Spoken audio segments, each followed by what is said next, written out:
ನಮಸ್ಕಾರ, ಎಲ್ಲರಿಗೂ ಸ್ವಾಗತ. ಇಂದು ನಾವು ಆಕ್ಚುಲಿ ಒಂದು ಬಹಳ ಆಳವಾದ ವಿಷಯದ ಬಗ್ಗೆ ಮಾತಾಡೋಣ ಅಂತಿದ್ದೀವಿ. ಸಾವಿರಾರು ವರ್ಷಗಳಿಂದ ದೇವತಾಶಾಸ್ತ್ರಜ್ಞರು ಮತ್ತು ತತ್ವಜ್ಞಾನಿಗಳು ಚರ್ಚೆ ಮಾಡ್ತಾ ಇರೋ ಒಂದು ಪ್ರಶ್ನೆ ಇದು.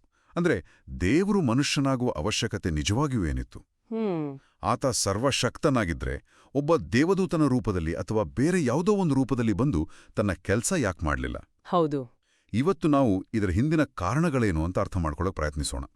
ನಮ್ಮ ಮುಂದಿರೋ ಮೂಲಗಳು ನ್ಯಾಯ, ಸಹಾನುಭೂತಿ ಮತ್ತೆ ಮಧ್ಯಸ್ಥಿಕೆ ಅಂತ ವಿಷಯಗಳ ಮೇಲೆ ಬೆಳಕು ಚೆಲ್ತವೆ.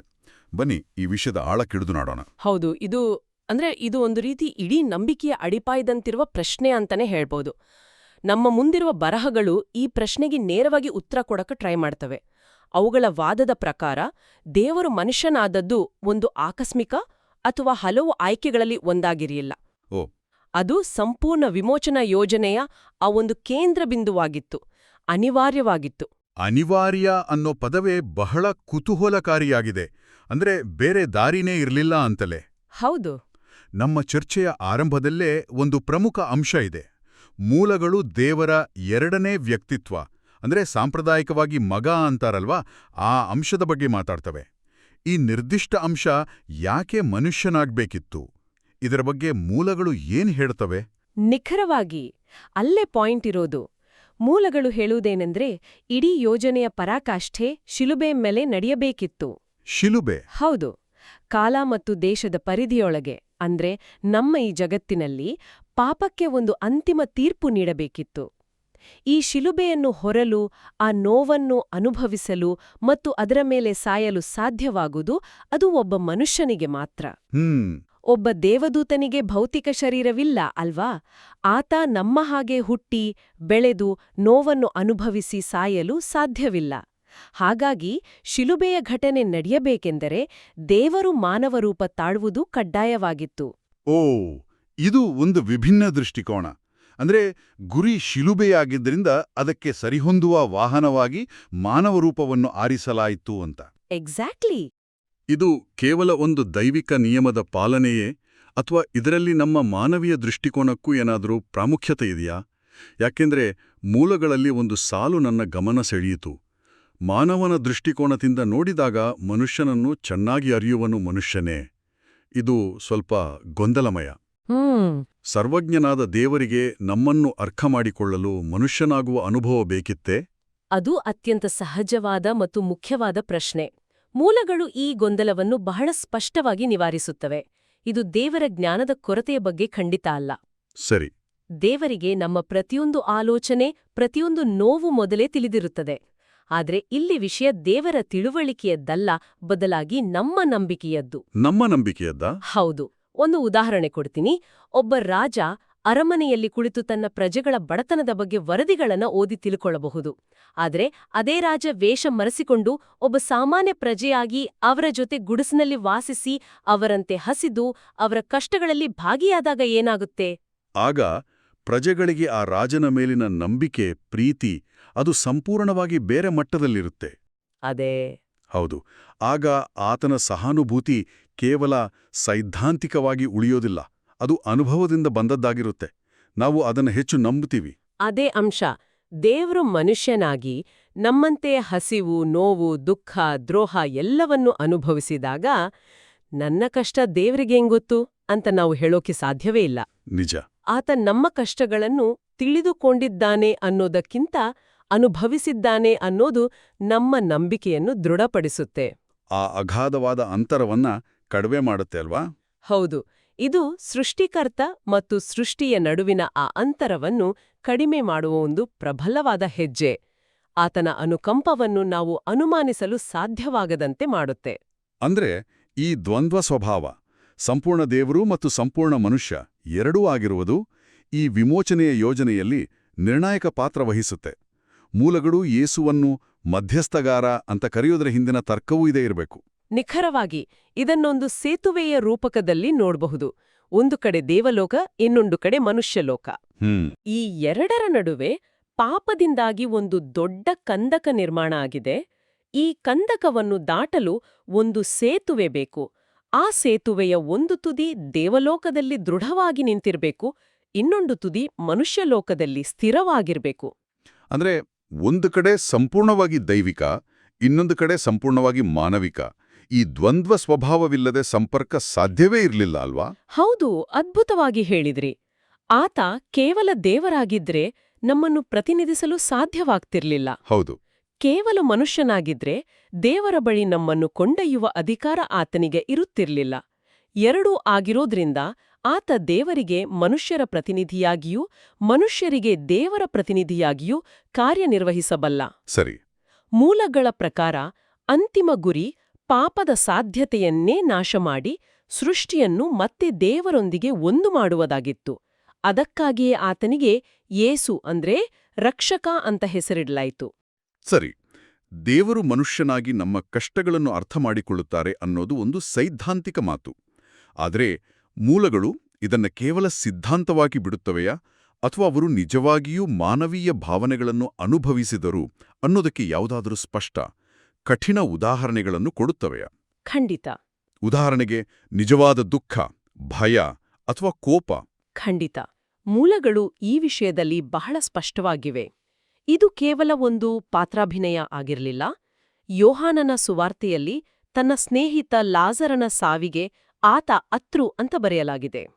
ಅದು ಬೈಬಲ್ನಲ್ಲೇ ಅತಿ ಚಿಕ್ಕ ವಾಕ್ಯ, ಯೇಸು ಅತ್ತರು. ಹೌದು. ಆದ್ರೆ ಬಹುಶಃ ಅತಿ ಆಳವಾದ ವಾಕ್ಯಗಳಲ್ಲಿ ಒಂದು.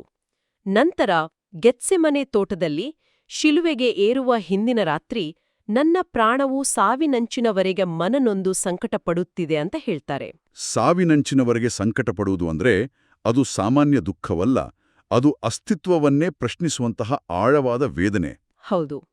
ಮತ್ತು ಆ ಪ್ರಾರ್ಥನೆಯ ಸಮಯದಲ್ಲಿ ಆತ ಎಷ್ಟೊಂದು ಮಾನಸಿಕ ಒತ್ತಡದಲ್ಲಿದ್ದಾನೆಂದ್ರೆ ಆತನ ಬೆವರು ರಕ್ತದ ಹನಿಗಳಂತೆ ನೆಲಕ್ಕೆ ಸುರಿಯಿತು ಅಂತ ಲೂಕನ ಸುವಾರ್ತೆ ಹೇಳುತ್ತೆ. ವೈದ್ಯಕೀಯವಾಗಿ ಇದನ್ನು ಹೆಮಟೋಹೈಡ್ರೋಸಿಸ್ ಅಂತಾರೆ. ಇದು ತೀವ್ರವಾದ ಮಾನಸಿಕ ಅಥವಾ ದೈಹಿಕ ಒತ್ತಡದಲ್ಲಿ ಸಂಭವಿಸಬಹುದು. ಓಹೋ. ಇಷ್ಟೇ ಅಲ್ಲ, ಶಿಲುಬೆಯ ಮೇಲೆ ನನ್ನ ದೇವರೇ, ನೀನು ನನ್ನನ್ನು ಏಕೆ ಕೈಬಿಟ್ಟೆ ಅಂತ ಕೂಗ್ತಾರೆ. ಇದು ದೇವರಿಂದ ಸಂಪೂರ್ಣವಾಗಿ ಬೇರ್ಪಟ್ಟ ಭಾವನೆಯ ಪರಾಕಾಷ್ಠೆ. ನೀವು ಕೋಪದ ಬಗ್ಗೆ ಹೇಳಿದ್ದು ಕುತೂಹಲಕಾರಿ. ನಾವು ಸಾಮಾನ್ಯವಾಗಿ ದೈವಿಕ ವ್ಯಕ್ತಿತ್ವವನ್ನು ಶಾಂತ ಸ್ವಭಾವದ ಜೊತೆ ನೋಡ್ತೀವಿ, ಆದರೆ ದೇವಾಲಯದಲ್ಲಿನ ಕೋಪ ಮೂಲಗಳ ಪ್ರಕಾರ ಅದು ಮಾನವೀಯ ದೌರ್ಬಲ್ಯದ ಕೋಪವಾಗಿರಲಿಲ್ಲ, ಬದಲಿಗೆ ಒಂದು ಪವಿತ್ರ ಕೋಪ ಆಗಿತ್ತು. ಈ ವ್ಯತ್ಯಾಸವನ್ನು ಹೇಗೆ ಅರ್ಥ ಮಾಡಿಕೊಳ್ಳಬೇಕು? ಬಹಳ ಒಳ್ಳೆ ಪ್ರಶ್ನೆ. ಮೂಲಗಳು ತೋರಿಸುವ ಕೋಪ ನಮ್ಮ ಸ್ವಾರ್ಥ, ಅಹಂಕಾರ ಅಥವಾ ಹತಾಶೆಯಿಂದ ಬರುವ ಕೋಪವಲ್ಲ. ಯೋಹಾನ್ 2ನೇ ಅಧ್ಯಾಯದಲ್ಲಿ ದೇವಾಲಯವನ್ನು ವ್ಯಾಪಾರದ ಸ್ಥಳವನ್ನಾಗಿ, ದರೋಡೆಖೋರವರ ಗವಿಯನ್ನಾಗಿ ಮಾಡಿದ್ದನ್ನು ಕಂಡು ಆತ ಕೋಪಗೊಳ್ತಾರೆ. ಅದು ದೇವರ ಮನೆಯ ಪಾವಿತ್ರ್ಯವನ್ನು ಹಾಳು ಮಾಡಿದ್ದರ ವಿರುದ್ಧದ ಕೋಪ, ಬಡವರನ್ನು ಶೋಷಣೆ ಮಾಡುತ್ತಿದ್ದ ವ್ಯವಸ್ಥೆಯ ವಿರುದ್ಧದ ಕೋಪ. ಹಾಗಾಗಿ ಅದನ್ನು ಪವಿತ್ರ ಕೋಪ ಅಥವಾ ನೀತಿಯುತ ರೋಷ ಅಂತ ಕರೆಯಲಾಗತ್ತೆ. ಸರಿ. ಇದರ ಜೊತೆಗೆ ಲೂಕ 10ನೇ ಅಧ್ಯಾಯದಲ್ಲಿ ತನ್ನ ಶಿಷ್ಯರ ಯಶಸ್ಸನ್ನು ಕಂಡು ಆತ ಪವಿತ್ರಾತ್ಮದಲ್ಲಿ ಅತ್ಯಾನಂದಪಟ್ಟರು ಅಂತಾನೂ ಬರೆಯಲಾಗಿದೆ. ಹಾಗಾಗಿ ದುಃಖ, ಸಂಕಟ, ಕೋಪ, ಸಂತೋಷ ಎಲ್ಲಾ ಮಾನವೀಯ ಭಾವನೆಗಳನ್ನೂ ಆತ ಸಂಪೂರ್ಣವಾಗಿ ಅನುಭವಿಸಿದರು. ಸರಿ. ಹಾಗಾದರೆ ನಮ್ಮುಂದೆ ಒಂದು ಚಿತ್ರಣವಿದೆ. ಒಬ್ಬ ವ್ಯಕ್ತಿ ಎಲ್ಲಾ ಮಾನವೀಯ ಭಾವನೆಗಳನ್ನು ಮತ್ತು ಶೋಧನೆಗಳನ್ನು ಅನುಭವಿಸಿದರೂ ಮೂಲಗಳು ಪದೇ ಪದೇ ಒಂದು ಪ್ರಮುಖ ವ್ಯತ್ಯಾಸವನ್ನು ಒತ್ತಿ ಹೇಳ್ತಾವೆ. ಆತ ನಮ್ಮಂತೆಯೇ ಇದ್ರೂ ನಮ್ಮಂತಿರ್ಲಿಲ್ಲ. ಈ ವಿರೋಧಾಭಾಸವನ್ನು ಸ್ವಲ್ಪ ವಿವರಿಸಬಹುದೇ? ಅದೇ ಈ ಇಡೀ ವಾದದ ಅತ್ಯಂತ ಕೀಲಕವಾದ ಅಂಶ. ಇಬ್ರಿಯರಿಗೆ ಬರೆದ ಪತ್ರದಲ್ಲಿ ಹೀಗೆ ಹೇಳಲಾಗಿದೆ: ಆತ ನಮ್ಮಂತೆಯೇ ಎಲ್ಲಾ ವಿಧದಲ್ಲಿ ಶೋಧನೆಗೆ ಒಳಗಾದರೂ ಪಾಪ ಮಾಡಿಲಿಲ್ಲ. ಇದು ಅರ್ಥ ಮಾಡ್ಕೊಳ್ಳೋದು ಸ್ವಲ್ಪ ಕಷ್ಟ. ಹೌದು. ಮೂಲಗಳು ಆತನಿಗೆ ಶಾಪಗ್ರಸ್ತ ಶರೀರ ಇತ್ತು ಅಂತ ಹೇಳುತ್ತವೆ. ಕ್ಷಮಿಸಿ, ಶಾಪಗ್ರಸ್ತ ಶರೀರ ಅಂದ್ರೆ ಏನು? ಇದು ಕೇಳಲು ಬಹಳ ಕಠಿಣವಾಗಿ ಧ್ವನಿಸುತ್ತೆ. ಇದರ ಅರ್ಥ ಆತನಲ್ಲಿಯೂ ನಮ್ಮಲ್ಲಿರುವಂತೆಯೇ ಕೆಟ್ಟ ಆಲೋಚನೆಗಳು ಅಥವಾ ಆಸೆಗಳು ಬರ್ತಾ ಇದ್ವು ಅಂತನಾ? ಹೌದು. ಮೂಲಗಳು ಅದನ್ನೇ ಸೂಚಿಸುತ್ತವೆ. ಶಾಪಗ್ರಸ್ತ ಶರೀರ ಅಂದ್ರೆ ಪಾಪದಿಂದ ಪ್ರಭಾವಿತವಾದ, ದೌರ್ಬಲ್ಯಗಳಿಗೆ ಒಳಗಾಗುವ ಮತ್ತು ಆಸೆಗಳನ್ನು ಹೊಂದಿರುವ ಮಾನವ ಸ್ವಭಾವ. ಓಕೆ. ಆತನಿಗೆ ನಮ್ಮಂತೆಯೇ ಸುಸ್ತಾಗುತ್ತಿತ್ತು, ಹಸಿವಾಗುತ್ತಿತ್ತು ಮತ್ತು ಶೋಧನೆಗಳು ಎದುರಾಗುತ್ತಿದ್ದವು. ಆದರೆ ವ್ಯತ್ಯಾಸವಿರುವುದು ಇಲ್ಲಿ. ಶೋಧನೆಗೆ ಒಳಗಾಗುವುದು ಪಾಪವಲ್ಲ, ಶೋಧನೆಗೆ ಮಣಿಯುವುದು ಪಾಪ. ಓ ಸರಿ. ಉದಾಹರಣೆಗೆ, ಕೋಪದ ಭಾವನೆ ಬರುವುದು ಸಹಜ. ಆದರೆ ಆ ಕೋಪದಲ್ಲಿ ಪಾಪ ಮಾಡದಿರುವುದು ಒಂದು ಆಯ್ಕೆ. ಆತ ಪ್ರತಿ ಬಾರಿ ಆ ಆಯ್ಕೆಯನ್ನು ಸರಿಯಾಗಿ ಮಾಡಿದರು.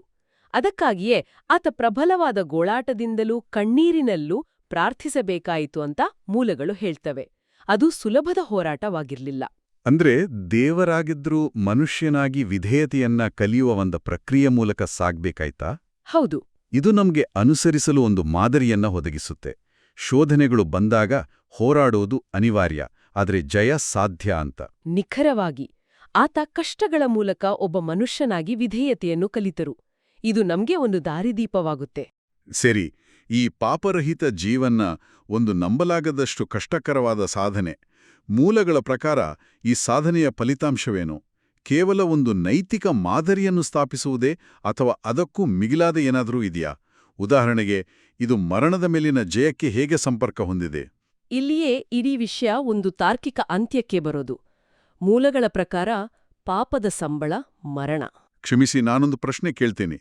ಪಾಪದ ಸಂಬಳ ಮರಣ ಅಂತ ಹೇಳಿದಿರಿ.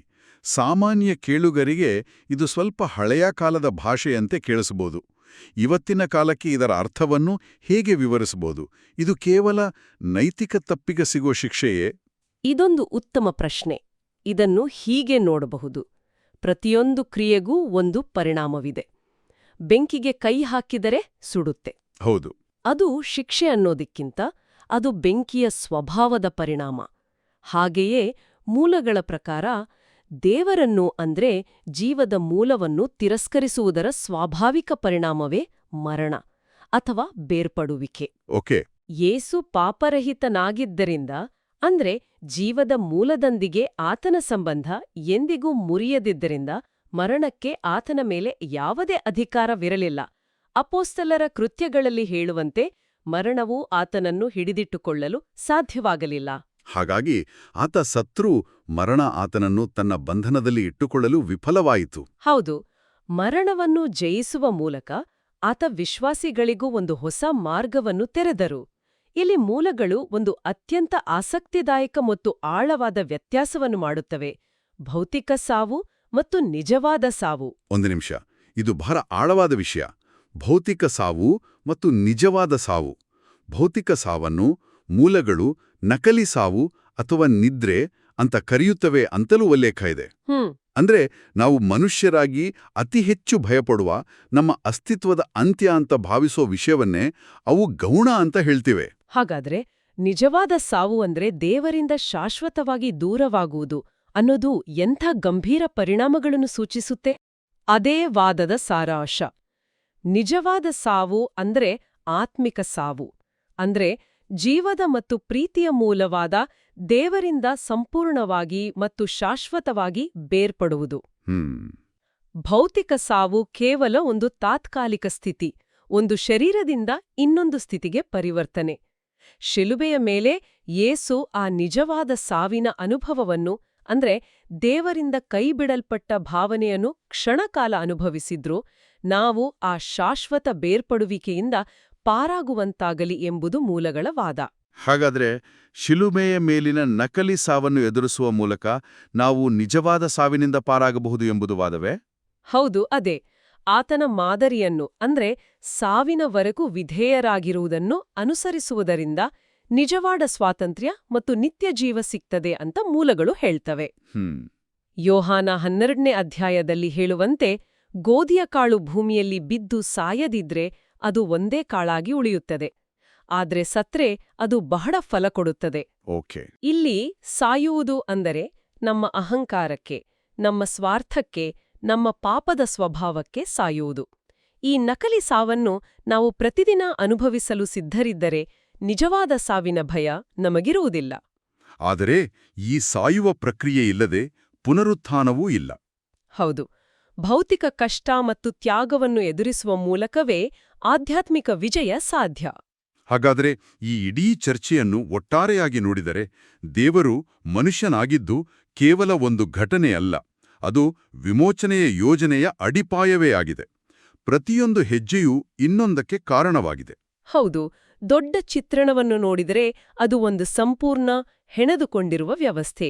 ಶಿಲುಬೆಗಾಗಿ ಮಾನವರೂಪ, ಮಾನವ ರೂಪದ ಮೂಲಕ ಸಹಾನುಭೂತಿಯ ಪ್ರದರ್ಶನ. ಸಹಾನುಭೂತಿಯ ಮೂಲಕ ನಂಬಲರ್ಹ ಮಧ್ಯಸ್ಥಿಕೆ, ಪಾಪರಹಿತ ಜೀವನದ ಮೂಲಕ ಶೋಧನೆಯನ್ನು ಜಯಿಸುವ ಮಾದರಿ, ಮತ್ತು ಆ ಪಾಪರಹಿತ ಜೀವನದ ಫಲವಾಗಿ ಮರಣದ ಮೇಲೆ ಜಯ. ಮತ್ತು ಅಂತಿಮವಾಗಿ ಎಲ್ಲರಿಗೂ ಅನುಸರಿಸಲು ಒಂದು ಸ್ಪಷ್ಟವಾದ ದಾರಿ. ಪ್ರತಿಯೊಂದು ಹಂತವೂ ಹಿಂದಿನದರ ಮೇಲೆ ತಾರ್ಕಿಕವಾಗಿ ನಿಂತಿದೆ. ಅರ್ಥವಾಯಿತು. ಮೂಲಗಳು ಯೇಸು ಮನುಷ್ಯನಾದದ್ದು ಕೇವಲ ನಮ್ಮನ್ನು ಕ್ಷಮಿಸಲಿಕ್ಕಾಗಿ ಅಲ್ಲ, ಬದಲಾಗಿ ನಮಗೆ ಒಂದು ಹೊಸ ಜೀವನದ ಮಾರ್ಗವನ್ನು ತೋರಿಸ್ಲಿಕ್ಕಾಗಿ ಅಂತ ಒತ್ತಿ ಹೇಳ್ತವೆ. ಇದು ನಮ್ಮ ಚರ್ಚೆಯನ್ನು ಒಂದು ಅಂತಿಮ ಚಿಂತನೆಗೆ ಕೊಂಡೊಯ್ಯುತ್ತೆ. ಹೌದು, ಈ ಎಲ್ಲಾ ಮೂಲಗಳು ನಮ್ಮನ್ನು ಒಂದು ಅಂತಿಮ, ಸವಾಲಿನ ಪ್ರಶ್ನೆಯ ಮುಂದೆ ನಿಲ್ಲಿಸ್ತವೆ. ನಕಲಿ ಸಾವನ್ನು, ಅಂದ್ರೆ ನಮ್ಮ ಅಹಂಕಾರವನ್ನು ಮತ್ತು ಸ್ವಾರ್ಥವನ್ನು ಸಾಯಿಸುವುದನ್ನು ಮತ್ತು ಅದಕ್ಕೆ ಬೇಕಾದ ಕಷ್ಟ ಹಾಗೂ ಸ್ವಯಂ ತ್ಯಾಗವನ್ನು ಒಪ್ಪಿಕೊಳ್ಳುವುದೇ ನಿಜವಾದ ಜೀವನಕ್ಕೆ ಮಾರ್ಗವಾದರೆ, ನಮ್ಮ ಸ್ವಂತ ಜೀವನದಲ್ಲಿ ನಾವು ಅನುಕೂಲ, ಭದ್ರತೆ ಮತ್ತು ಕಷ್ಟಗಳಿಂದ ದೂರವಿರುವುದಕ್ಕೆ ಕೊಡುವ ಆದ್ಯತೆಯನ್ನು ಯಾವ ದೃಷ್ಟಿಯಿಂದ ನೋಡಬೇಕು? ಈ ಪ್ರಾಚೀನ ಮಾದರಿಯು ನಮ್ಮ ಆಧುನಿಕ ಜೀವನ ಶೈಲಿಯ ಆದ್ಯತೆಗಳ ಬಗ್ಗೆ ಏನು ಪ್ರಶ್ನಿಸುತ್ತದೆ? ಅದು ನಿಜಕ್ಕೂ ನಮ್ಮನ್ನು ಯೋಚನೆಗೆ ಹಚ್ಚುವ ಪ್ರಶ್ನೆ. ನಮ್ಮ ಇಡೀ ಆಧುನಿಕ ಜೀವನವೇ ಅನುಕೂಲ ಮತ್ತು ಸುರಕ್ಷತೆಯ ಹುಡುಕಾಟದಲ್ಲಿರುವಾಗ ಈ ಮಾದರಿಯು ಅದಕ್ಕೆ ಸಂಪೂರ್ಣ ವಿರುದ್ಧವಾದ ದಿಕ್ಕನ್ನು ತೋರಿಸ್ತಿದೆ. ನಮ್ಮ ಚರ್ಚೆ ಇಲ್ಲಿಗೆ ಮುಗಿಯುತ್ತಿದೆ, ಆದರೆ ಈ ಪ್ರಶ್ನೆ ಬಹುಶಃ ಕೇಳುಗರ ಮನಸ್ಸಿನಲ್ಲಿ ಇನ್ನು ಬಹಳ ಕಾಲ ಉಳಿಯುತ್ತದೆ.